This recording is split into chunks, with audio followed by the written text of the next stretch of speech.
ფილმებს შეუძლიათ სხვადასხვა გავლენა მოახდინონ მაყურებლის განწყობაზე, იმის მიხედვით თუ რა ჟანრის ფილმს უყურებენ ისინი. მაგალითად, ზოგ კომედიაში შეიძლება იყოს სევდიანი ელემენტები, ხოლო ზოგ საშინელებათა ფათა ფილმში კომედიური მომენტები. მაგრამ ზოგიერთი ფილმი ჩვენს გონებაში უფრო დიდ ხანს რჩება, იმ შემაშფოთებელი დეტალების გამო, რაც მათშია, განსაკუთრებით მაშინ, როცა ისინი რეალურ მოვლენებზეა დაფუძნებული. ნომერი 10. 2007 წლის ფილმი ზოდიაკო, რომლის რეჟისორიც არის დეივიდ ფინჩერი, მოგვითხრობს ცნობილი სერიული მკვლელის ზოდიაკოს ისტორიას, რომელმაც შეძლო კანონისგან თავის დაღწევა 10 წლეუნების განმავლობაში მას შემდეგ, რაც მისი პირველი ცნობილი დანაშაული 1968 წლის 20 დეკემბერს მოხდა. შემდეგ წლებში მან კიდევ მრავალი მსგავსი დანაშაული ჩაიდინა. თუმცა, მიუხედავად იმისა, რომ ფილმი ამ დანაშაულებსაც ეხება, ის უფრო მეტად კონცენტრირებულია უცნაურ წერილებსა და შიფრებზე, რომლებიც დამნაშავე მედიას გაუგზავნა და იმ ცდელობებზე, რომლებიც მათი გაშიფრისთვის განხორციელდა. როდესაც პირველი შიფრი სან-ფრანცისკოს ქრონიკლის ოფისში ჩამოდის, ახალი თანამშრომელი კარიკატურისტი საათებს ატარებს მის ამოხსნაზე, მაგრამ საბოლოოდ იძულებულია დამარცხება აღიაროს. ფილმის გაგრძელებისას ის ყველაფერს აკეთებს, რომ საქმეში პროგრესი იქონდეს. ფარულად უსმენს გამომძიებლების საუბრებს, ეძებს ახალ მტკიცებულებებს და ზოგჯერ უკანონოდაც კი ათვალიერებს პოლიციის მიერ შეგროვებულ მასალებს. საბოლოოდ საქმე ჩერდება, რადგან ახალი კვალი აღარ ჩანს, მაგრამ ამის შემდეგაც კი ის კვლავ შეპყრობილია ჩადენილი დანაშაულებით. საბოლოოდ მის ცოლს ვეგარ უძლებს ამ ყველაფერს. ის თობებს მათ სახლს და ბავშვებსაც თან მიჰგავს. ამ დროს ორი მთავარი გამომძიებელი ხალხის გარებზე აკაკუნებენ, ამოწმებს შეგროვებულ მტკიცებულებებს და კითხავს იმ ადამიანებს, რომლებიც მათი აზრით შეიძლება დანაშაულთან იყვნენ დაკავშირებული. საქმის მიმდინარეობისას მაყურებელს შეუძლია ადემლოს თვალი მოვლენებს, რადგან ფინჩერმა გადაწყვიტა ეკრანის ქვედა ნაწილში თითოეული მოვლენის თარიღი დაემატებინა. ეს ნათლად აჩვენებს, რამდენ ხანს შეძლო ზოდიაკოს მკვლელმა პოლიციისგან თავის დაღწევა, მიუხედავად მათი ყველა მცდელობისა, რომ დაედგინათ მისი ვინაობა. ფილმის დასრულებისას მაყურებელი რჩება იმაზე ფიქრში, რომ ზოდიაკოს მკვლელი არასდროს დაუჯერიათ და შესაძლოა ის დღესაც აქტიური იყოს. თუმცა ბევრი ფიქრობს, რომ ის ალბათ უკვე გარდაცვლილია. ეს იმიტომ, რომ მედიაში გაგზავნილი წერილები 70-იან წლებში შეწყდა და მის სახელს დაკავშირებული საქმეები სან-ფრანცისკოს პოლიციის დეპარტამენტმა არ აქტიურად მიიჩნია.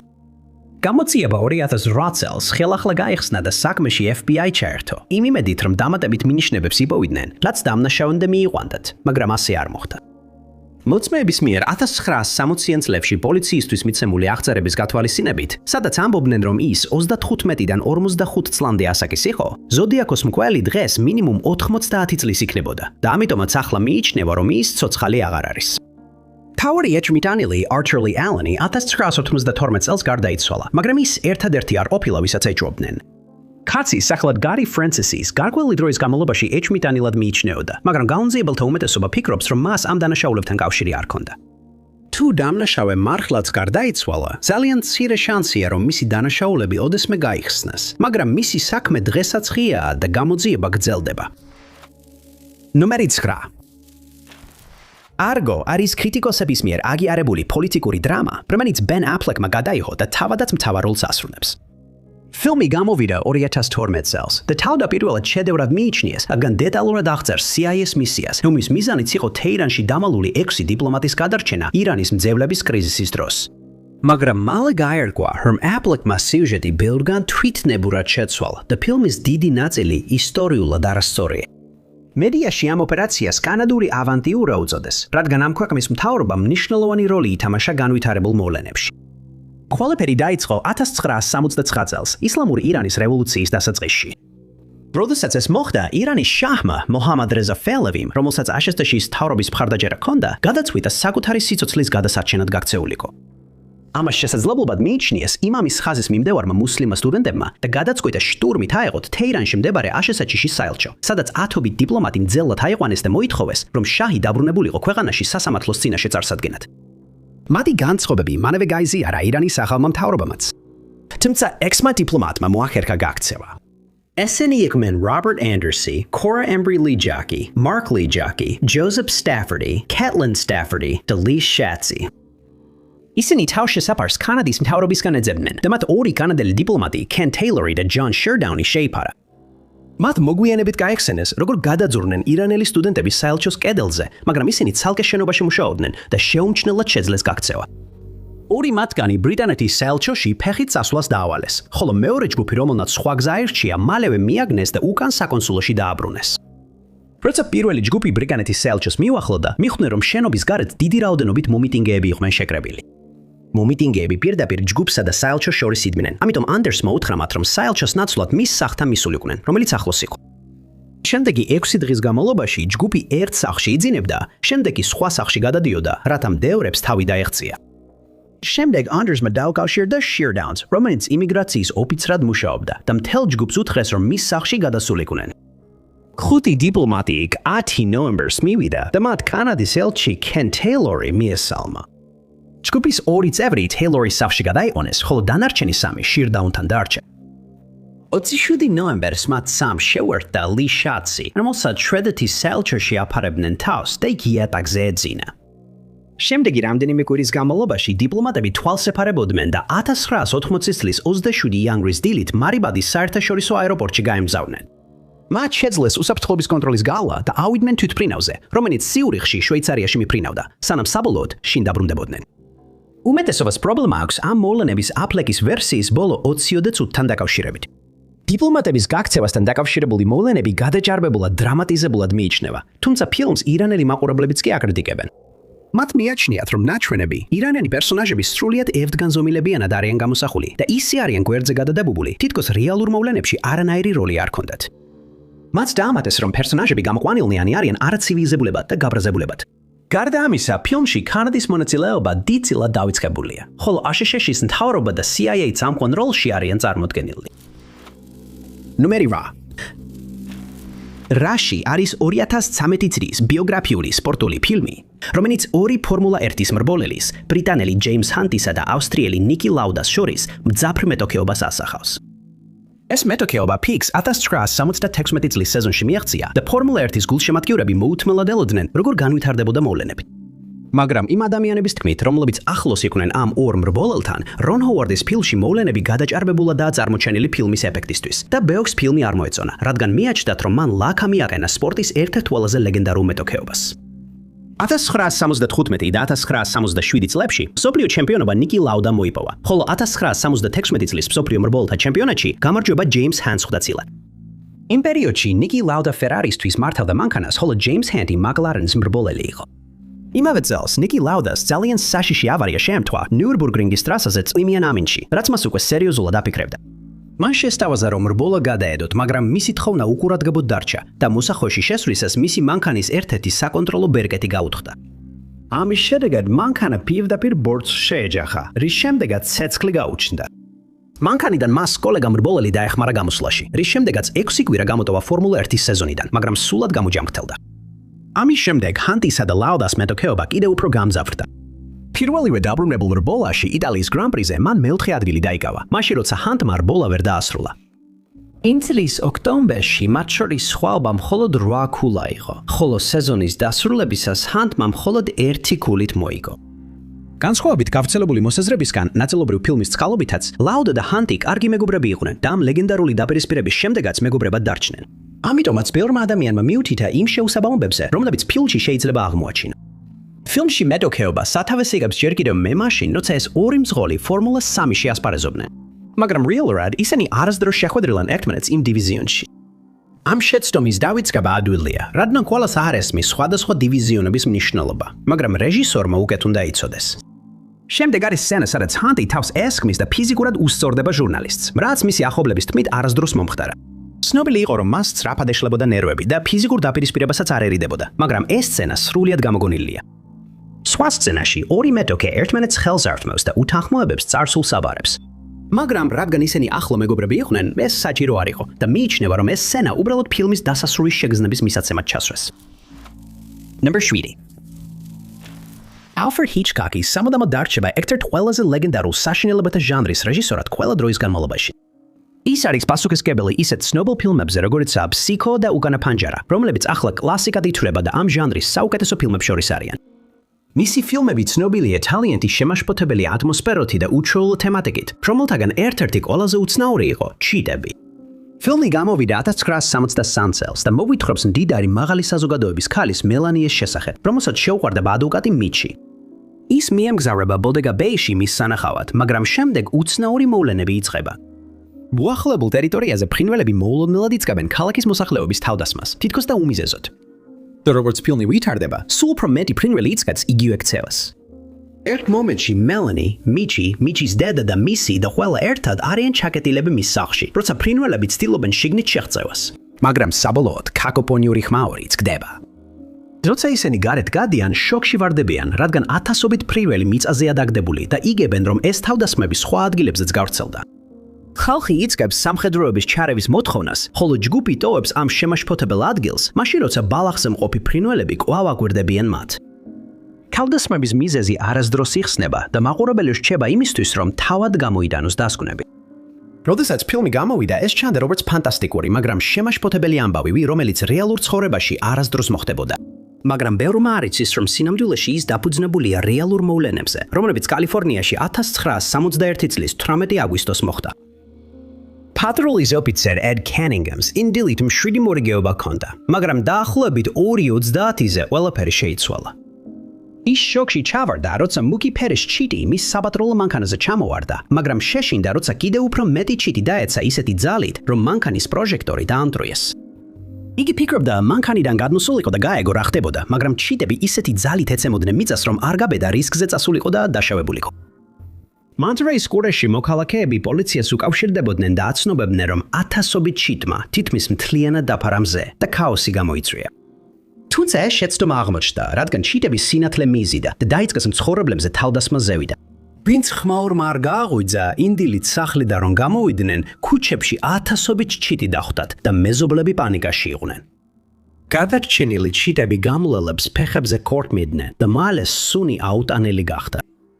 ახლოს სანაპიროზე ათასობით ჩიტი უძრავად ეგდო ქვიშაზე და ერთ კაცს ეგონა, რომ მას ეგრწოდობლე ჩიტკაცები ესმოდნენ თავს. სხვებმა სამყაროს დასასრულზე დაიწყა საუბარი, ზოგიერთს კი სჯეროდა, რომ ქიმიური იარაღით ესმოდნენ თავს. როდესაც ანალიზი ჩატარდა, აღმოჩნდა, რომ ყველა ჩიტი სითიშიროთერები იყო. მაგრამ ვერავინ ახსნა, რამ გამოიწვია მათი უცნაური ქცევა. ეს ჩიტები ყოველწელს იკრიბებოდნენ ამ ტერიტორიაზე, მაგრამ ჩვეულებრივ ისინი ნაპირიდან მოშორებით რჩებოდნენ, რაც მათ იმ დილის ქცევას კიდევ უფრო გაუგებარს ხდიდა. მუხალისეებმა შეაგროვეს რაც შეიძლება მეტი გადარჩენილი ჩიტი და დააბრუნეს ისინი ზღვაში, სადაც მათი ადგილი იყო. მათ ხელთათმანების ტარება უწევდათ, რათა დაეცვათ ხელები, რადგან ჩიტები ცდილობდნენ დაეკორტნათ ისინი, მაგრამ ისინი, ვინც ხალხში დააბრუნეს, გადარჩენის კარგ შანსს იღებდნენ და ბევრი მათგანი კვლავ ცაში აფრინდა. ინტრიგის შუადღისთვის ცოცხალი ჩიტების უმეტესობა უკვე წაღებული იყო და დასუფთავების სამუშაოები დაწყებული იყო. ამ უცნაური მოვლენის ამბავი საბოლოოდ ჰიჩკოკამდე მივიდა, რომელიც იმ დროს მუშაობდა სცენარზე ფილმისთვის ჩიტები, რომელიც დაფუძნებული იყო დაფნი დუ მორიეს ნოველაზე. მან ინგლისის გაზეთის ეგზემპლარი შეიძინა და მოგვიანებით განაცხადა, რომ იგი ფილმისთვის კვლევის მასალად გამოიყენა. რაც შეეხება კალიფორნიაში მომხდარ აუხსნელ მოვლენას, საბოლოოდ მიზეზიც აღმოაჩინეს. აღმოჩნდა, რომ რეგიონში პლანქტონი შეიცავდა ტოქსიკურ ნივთიერებას, რომელიც შემდეგ გადადიოდა იმ თევზებზე, ვინც პლანქტონს ჭამდა. შემდეგ ფრინველები ჭამდნენ ამ თევზებს და შედეგად ისინი დეზორიენტირებულები ხდებოდნენ და ათასობით ცუიოდნენ მიწაზე. Number 6. ვინჩესტერი 2018 წლის ზებუნებრივი საშინელებათა ფილმი, რომელიც მაიკლ და პიტერ სპირიგერმა გადაიღეს და სარა ვინჩესტერის, უილიამ ვირთ ვინჩესტერის კრივის ცხოვრებაზეა ფოკუსირებული. უილიამის მამა ალივერი იყო ვინჩესტერის ცეცხლსასროლი იარაღის გამომგონებელი, რომელიც მთელ მსოფლიოშია ცნობილი, ასე რომ ნათელია, რომ ოჯახი ძალიან მდიდარი იყო. სარა ასევე მდიდარ ოჯახში დაიბადა 1829 წელს ნიუ-ჰეივენში, კონექტიკუტის შტატში და იმ დროის უმეტეს ქალებისგან განსხვავებით, მან შესანიშნავი განათლება მიიღო. მან სწრაფად ისწავლა 5 ენის თავისუფლად საუბარი და შეეძლო თავდაჯერებულად ესაუბრა სხვადასხვა თემებზე, მათ შორის მათემატიკასა და მეცნიერებაზე. მისი ინტელექტისა და სილამაზის წყალობით მას შეარქვეს ნიუ-ჰეივენის ლამაზმანი და მალე მან მიიპყრო თავისი ოჯახის მეზობლის უილიამ ვინჩესტერის ყურადღება. ისინი ერთმანეთში შეყვარდნენ და დაქორწინდნენ და როგორც ყველა ამბობს, ეს ძალიან ბედნიერი ურთიერთობა იყო. მათ საბოლოოდ შეეძინათ ქალიშვილი სახელად ენი, მაგრამ ის დაიბადა განუკურნებელი ჯანმრთელობის პრობლემით, რაც ნიშნავდა, რომ მხოლოდ რამდენიმე კვირა იცოცხლა. ამ ტრაგედიამ, რა თქმა უნდა, სარა ძლიერად იმოქმედა და წლების გასვლასთან ერთად ის უფრო და უფრო ჩაკეტილი გახდა. ამასობაში ვინჩესტერების ოჯახმა, რომელიც ტანსაცმლის კომპანიას მართავდა, ყურადღება იარაღებზე გადაიტანა. როგორც კი იარაღები დაიხვეცა, ისინი ძალიან პოპულარული გახდა. დმალი ვინჩესტერები თავიანთ სპერშიც ამყვარს სახელად იქცნენ. Williams მამა 1880 წელს გარდაიცვალა და წვილი შოკში დარჩა. სიტუაცია კიდევ უფრო დამძიმდა, როცა Williams თუბერკულოზი დაუდგინდა და მამის გარდაცვალებიდან მხოლოდ 1 წლის შემდეგ მანაც სიცოცხლე დაკარგა. Sara განადგურებული დარჩა, თუმცა მას ოჯახის ქონების ნახევარი ერგო, რაც იმ დროისთვის დაახლოებით $20 მილიონ შეადგენდა. ეს უზარმაზარი თანხა იყო. Fulma მისი სევდა თითქმის ვერ შეამსუბუქა. ამიტომ Sara მედიუმთან დაიწყო სიარული, რომელმაც უთხრა, რომ ახალი ცხოვრების დასაწყებად დასავლეთში უნდა გადასულიყო. ეს რჩევა გონივრულად ჟღერდა, მაგრამ მედიუმმა ასევე გააფრთხილა იგი. მან განაცხადა, რომ როდესაც Sara დატოვებდა თავის ამჟამინდელ სახლს, ყველა იმ ადამიანის სული, ვინც უინჩესტერის იარაღის გამო დაიღუპა, მას ახალ სახლში გახვებოდა, რადგან სახლის შესაძენად გამოყენებული ფული შებრალული იყო. მაგრამ Sarah-ს შეეძლო გონიერების შენარჩუნება. მედიუმის თქმით, სანამ ის ახალ სახლს, ოთახებსა და დამატებებს უმატებდა, სულები მას მშვიდად დატოვებდნენ. მაგრამ თუ ოდესმე შეწყვეტდა ამას, მალე სიცოცხლეს დაკარგავდა. ამ დროისთვის Sarah-ს arthritis დაუდგინეს და მან და მისმა ექიმმა შეთანხმდნენ, რომ დასავლეთის თბილი ამინდი მას სასიკეთოდ წაადგებოდა. მან მიიღო ეს რჩევა და იყიდა 40 აკნის ნაკვეთი, რომელზეც 2 სართულიანი ფერმის სახლი იდგა. დიდი დრო არ გავიდოდა, სანამ ეს შენობა სრულად გარდაიქმნებოდა. Sarah-მ დაიქირო ამ მშენებლები, რათა დაემატებინათ გაფართოებები, აეშენებინათ დამატებითი ოთახები და ზოგჯერ დაემატებინათ კიბეები, რომლებიც არსად მიდიოდა. ის თვლიდა, რომ ეს იყო ერთადერთი გზა, რათა აეცილებინა სულების აგრესია და დროთა განმავლობაში დაახლოებით 160 სხვადასხვა ოთახი დაემატა. მაშინაც კი როცა Sara გარდაიცვალა, ზოგი ამბობდა, რომ მისი სახლი თითქოს თავისით იცვლებოდა და გარდაიქმნებოდა და რომ ადვილად შეიძლებოდა დაკარგულიყავი სასახლის ლაბირინთში, რომელიც უფრო სოფელს გავდა ვიდრე სახლს. Არსებობს ვარაუდი, რომ მან ოთახები ისე ააშენა, რომ აერია ის სულები, რომლებიც მას სდევნიდნენ, მაგრამ ეს მხოლოდ ვარაუდია. Sara 1922 წელს გარდაიცვალა და დღეს Winchester-ის სახლი ისეთივე საიდუმლოებით მოცულია, როგორც ადრე, რადგან ბევრ ადამიანს აუხსნელი მოვლენები გამოუცდია ამ საკუთრებაში სტუმრობისას. ნომერი 5.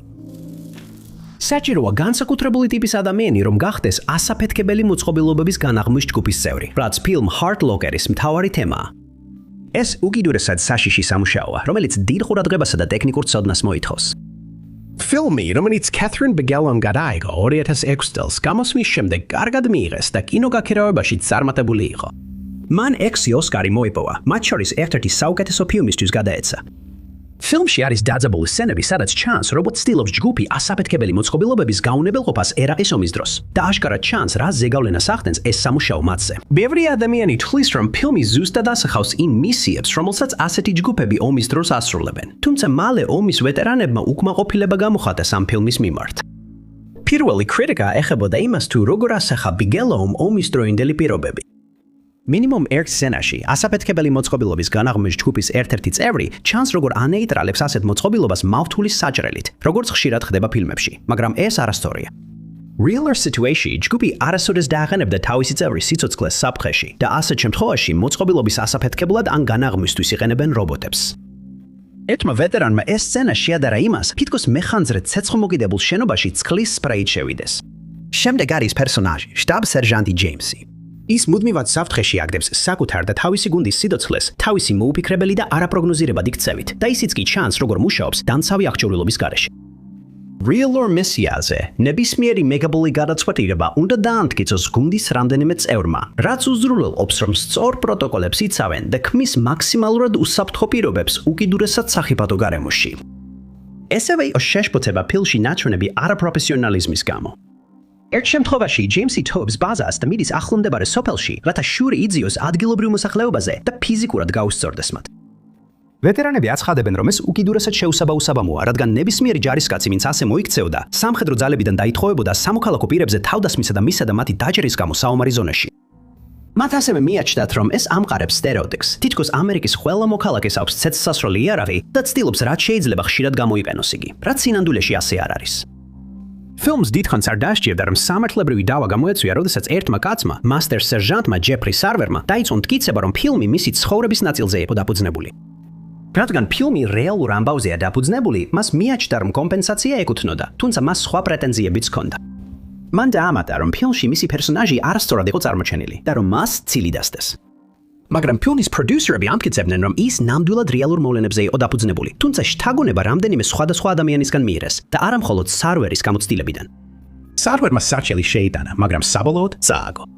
შემდგომ წლებში ერაყის ომის ვეტერანები კლარები კვლავ აკრიტიკებენ Hurt Lockers, რადგან მიაჩნიათ, რომ ფილმი მაყურებელს არასწორ წარმოდგენას უქმნის იმის შესახებ, თუ როგორია ასეთ საშიშ და სტრესულ პირობებში მუშაობა ომის დროს.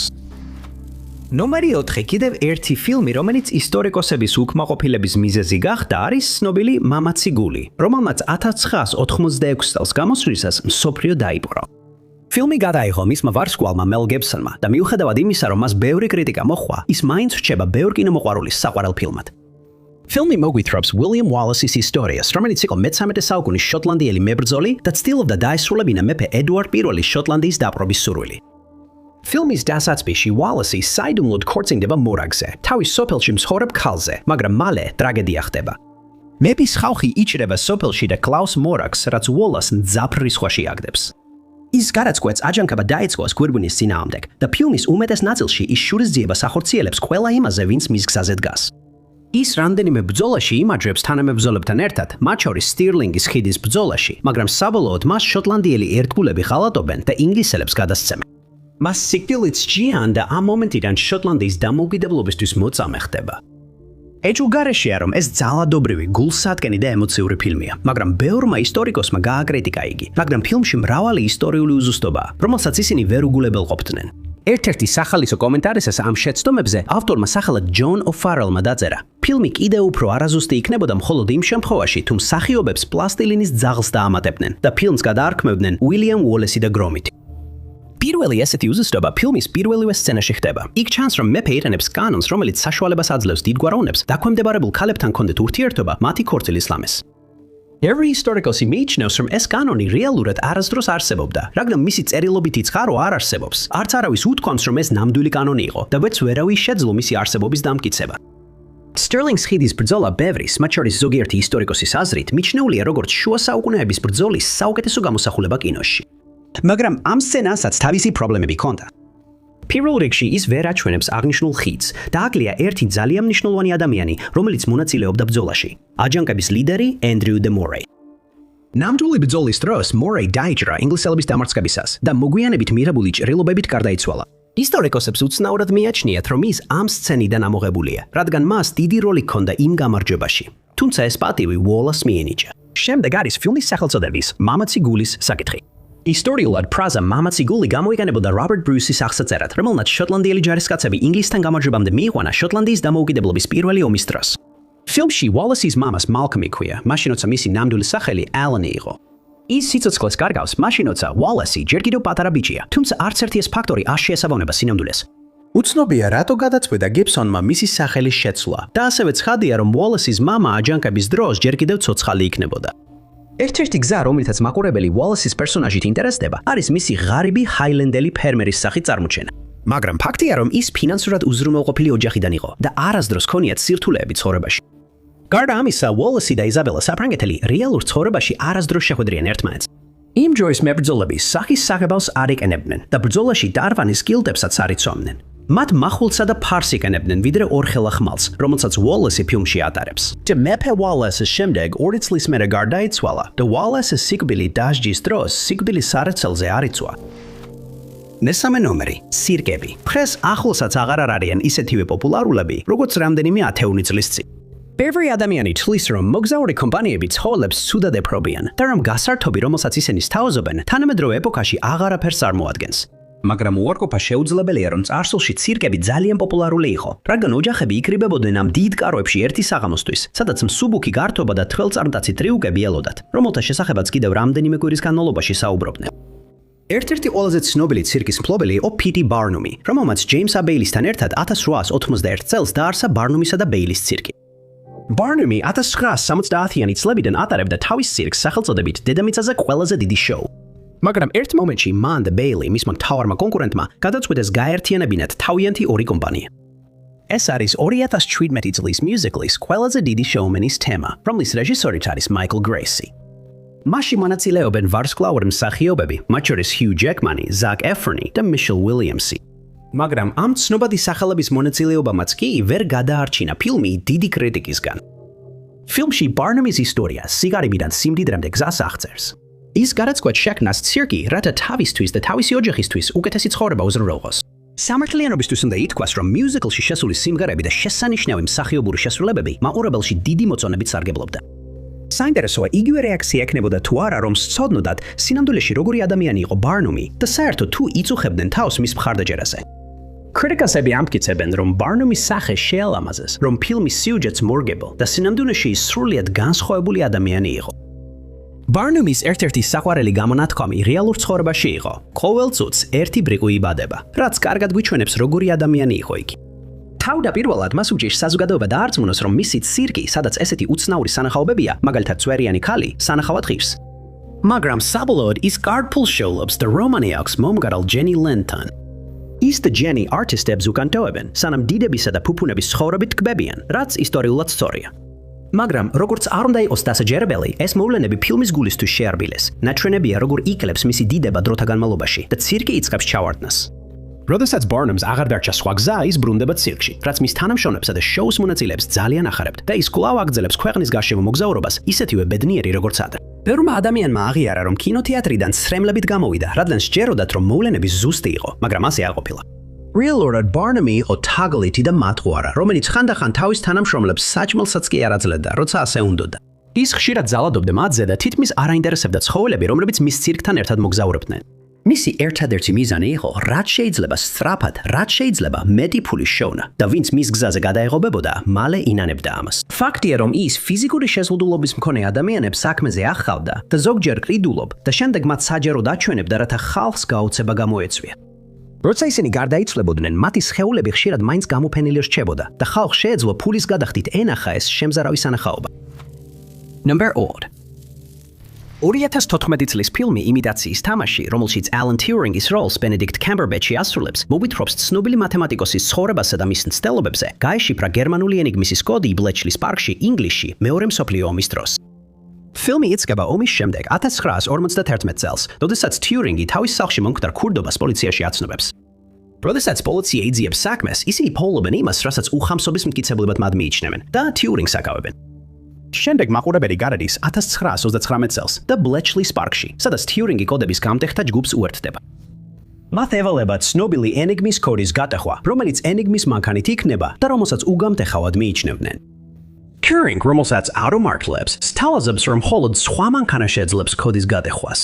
და ამიტომაც იწყებს კომპიუტერის აგებას, რომელსაც სიტბოტი არქმევს კრისტოფერს, თავისი ბავშვობის მეგობრის პატივსაცემად. ბოლოს კოდი გაშიფრულია, მაგრამ გუნდი მორალური დილემის წინაშე დგება. მათ უნდა გადაწყვეტონ, რომელი თავდასხმები ახვეთონ, რათა გერმანიის სამხედროებმა ვერ გაიგონ, რომ კოდი გატეხილია. ფილმის ბოლოს Alan Turingi მის წინააღმდეგ წაკანებულ ბრალდებებში დანაშაუეცნეს და შემდგომი მოვლენების გამო მისი ცხოვრება სევდაში ჩაიძირა, რამაც საბოლოოდ მისი გარდაცვალება გამოიწვია. მთელი ფილმის განმავლობაში მაყურებელი მის ბავშვობაში ბრუნდება, ხოლო ბლეჩლი პარკში მისი მუშაობისა და საბოლოო მსჯავრდების ამბები ნაჩვენებია. Tom Kittivertel ფილმის ზოგიერთი ისტორიკოსის მიერ გააკრიტიკეს, რადგან იმიტაციის თამაში ნაჩვენები პერსონაჟი მნიშვნელოვნად განსხვავდება იმ ადამიანისგან, ვინც სინამდვილეში Alan Turingi იყო. ფილმში ის ბავშვობის უმეტეს ნაწილს მარტოსულად ატარებს და მხოლოდ ერთი მეგობარი ჰყავს, უკვე ნახსენები Christopher Morgani. Turing ნაჩვენებია მოუხერხებელ და მარტოსულ ადამიანად, ხოლო როდესაც Christopher-ი არ დადეგებიდან არ ბრუნდება, Turing-ს აცნობებენ, რომ ის გარდაიცვალა მას შემდეგ, რაც ძროხის ტუბერკულოზი შეეკარა. ეს ფაქტები Christopher-ის შესახებ სიმართლეა და ეს ტრაგედია მართლაც გავლენას ახდენდა Turing-ის ცხოვრებაზე, მაგრამ მას უთხრეს, რომ მისი მეგობარი ავად იყო და სავარაუდოდ ვერ გადარჩებოდა. მისმა ოჯახმაც აღნიშნა, რომ მიუხედავად იმისა, რომ Turingi ბავშვობაში მართლაც ცოტა მოუხერხებელი იყო, ის არასოდეს ყოფილა ისეთი მარტოსული და განმარტოებული, როგორც ფილმი გვაჩვენებს. შემდეგ არის Romani Turing-სა და Joan Clark შორის, რამაც ისტორიკოსები კიდევ უფრო გააღიზიანა. ფილმში ის ხდება მისი ემოციების მთავარი ობიექტი და მაყურებელს უჩნდება შთაბეჭდილება, რომ Turingi მასზე შეყვარებულია. მაგრამ რეალურად Turing-მა Clark-ს უთხრა, რომ მას მამაკაცები აინტერესებდა და Clark-მა ეს ყოველგვარი პრობლემის გარეშე მიიღო. რაც შეეხება კოდების გამშიფრა მანქანას, თავდაპირველად მას ბომბს ეძახდნენ, ხოლო საბოლოო ვერსიას მეცახელად გამარჯვება დაარქვეს. მანქანა, რომელიც რეალურ ცხოვრებაში Turing-მა შექმნა, უნივერსალური Turing-ის მანქანა ეწოდებოდა და არც ერთი მათგანი არასდროს დაურქმევიათ Christopher-ი. დამატებითი უზუსტობები მოიცავს იმასაც, რომ საბჭოთა ჯაშუში John Cairncross-ი Turing-ის გუნდში მუშაობდა, მაშინ როცა სინამდვილეში სხვა ჯგუფთან იყო დასაქმებული.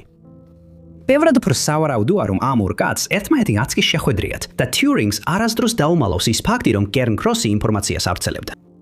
ამ ყველაფრის მიუხედავად, ბევრი ისტორიკოსი თვლის, რომ ფილმი საერთოდ არ უნდა გამოსულიყო, რადგან ის თიურინგის ცხოვრებას არასწორად ასახავს და მას ცუდად წარმოაჩენს.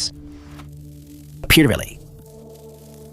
როცა ფილმი ლამაზი გონება პირველად გამოვიდა 2001 წლის დეკემბერში, მან მსოფლიო დაიპყრო. მისი რეჟისორი Ron Howard შეაქეს იმისთვის, თუ როგორ გადმოსცა მათემატიკოს John Nash-ის ცხოვრების ისტორია და ის სირთულეები, რომლებიც მას შიზოფრენიის დიაგნოზის შემდეგ შეხვდა.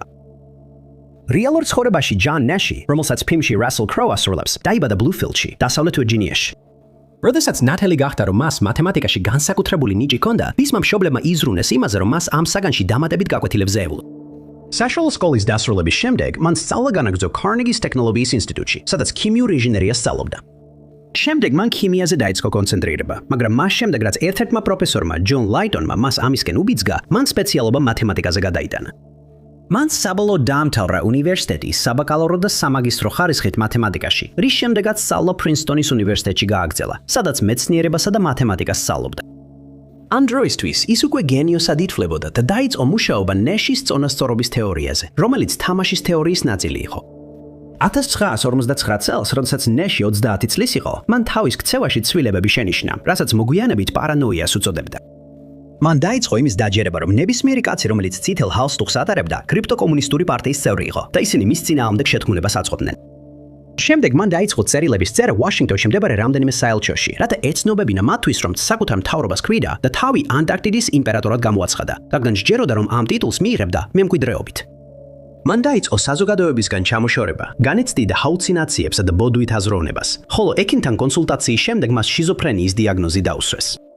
შემდეგი 9 წლის განმავლობაში ის პერიოდულად იმყოფებოდა ფსიქიკური ჯანმრთელობის დაწესებულებებში, მაგრამ მისი მდგომარეობამ მხოლოდ 1970 წლის შემდეგ დაიწყო გაუმჯობესება, როდესაც მან უარი თქვა მედიკამენტების მიღებაზე. Nash-ის წონასწორობამ რადიკალურად შეცვალა ეკონომიკა და მათემატიკა და მან აღიარება მიიღო თავისი ნამუშევრისთვის 1978 წელს, როდესაც მას John von Neumann's თეორიის პრემია მიენიჭა. 1999 წელს მას Leroy P. Steele's პრემია მიენიჭა მათემატიკაში შეტანილი წრეისთვის. მან ასევე მოიპოვა Nobel's Memorial პრემია ეკონომიკურ მეცნიერებებში, თუმცა მოგვიანებით განაცხადა, რომ ბევრად უფრო მეტ შეიტანდა, რომ არა მისი ფსიქიკური პრობლემები. Distorted აქ არის ფილმის სისუსტე, მისი კრიტიკოსების თქმით. უპირველეს ყოვლისა, John Nash არასოდეს ხედავდა წარმოსახვით ადამიანებს, როგორც ეს ფილმშია ნაჩვენები. ეს შიზოფრენიისთვის დამახასიათებელი ტიპური ნიშანი არ არის და ეს შეცდომა Howard-ის არასწორ წარმოდგენებს მიეწერება ამ მდგომარეობის შესახებ. ერთ სცენაში, რომელიც 1994 წელს ხდება, Nash-ის პერსონაჟი ამბობს, რომ გადაწყვეტა მიეღო ახალი მედიკამენტები, რომლებიც ხელმისაწვდომია. მაგრამ როგორც ადრე აღნიშნა, 1970 წლის შემდეგ მან შიზოფრენიისთვის აღარ მიუღია არანაირი მედიკამენტი. ასევე, მან არასდროს სიტყვით გამოსულა Nobel's პრემიის ცერემონიაზე. ფაქტობრივად მან მადლიანად მიიღო ჯილდო და უკრა თავი აუდიტორიას და უბრალოდ სიტყვაც არ უთქვამს, ისე ჩამოვიდა სცენიდან. ბოლოს, Nash და მისი ცოლი Alicia 1973 წელს განქორწინდნენ და მას სხვა ქალთან ყავდა ვაჟი. მის შვილსაც მალე დაუდგინდა შიზოფრენია და უწევდა მუდმივი მკურნალობა, ზუსტად ისე, როგორც მამამისს. დიდი მადლობა ყურებისთვის. თუ მოგეწონათ ეს ვიდეო, აუცილებლად დააცეკით მოწონების ღილაკს. ესვე არ დაგავიწყდეთ გამოიწეროთ არხი და დააჭიროთ შეტყობინების ზარს, რომ არ გამოტოვოთ ჩვენი მომავალი ვიდეოები. მე ვარ Top 5 Announce და შემდეგ ვიდეოში ისევ შეგხვდებით.